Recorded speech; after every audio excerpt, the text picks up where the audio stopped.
Alors, j'ai choisi de devenir éleveuse de chèvres dans le cadre d'une reconversion professionnelle, puisque précédemment, j'ai fait une carrière dans la fonction publique territoriale. Et en fait, après 18 ans de bons et loyaux services pour une communauté de communes, j'avais une envie de changement. Et puis, j'ai rencontré Constant. Et de fil en aiguille, le couple et la rencontre a fait que l'agriculture est devenue possible, puisque lui, il avait du foncier, il avait des connaissances en élevage caprin.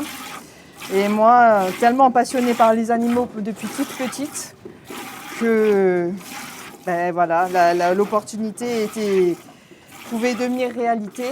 Et en fait, à l'époque, quand on s'est rencontrés, il avait une quinzaine de chèvres. Donc très rapidement, j'ai pu,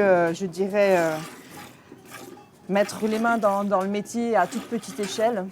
Et quand j'ai vu de quoi ça relevait, franchement, la question ne se posait plus. C'est devenu un projet en commun et un nouveau projet de vie. Le plus plaisant dans ce métier, pour moi, c'est le contact avec les animaux. Parce que c'est vraiment ma passion première.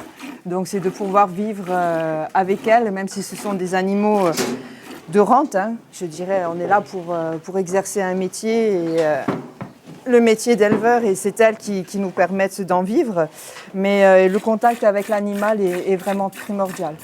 Après, ce métier nous impose tellement de contraintes, de rigueur et d'horaires spécifiques parfois en fonction des saisons, qu'il faut vraiment le faire par passion et surtout pas regarder la charge de travail et le peu de temps libre parfois dont on pourrait profiter, parce que ça demande tellement d'investissement personnel. C'est un métier passion, et pour pouvoir entre guillemets supporter tout ce que cela impose à la fois dans la vie professionnelle et dans la vie privée, il faut vraiment aimer les animaux. Voilà, c'est un partage au quotidien. On vit chèvre tous les jours, donc c'est ce qu'il y a de plus important. Il faut beaucoup les aimer.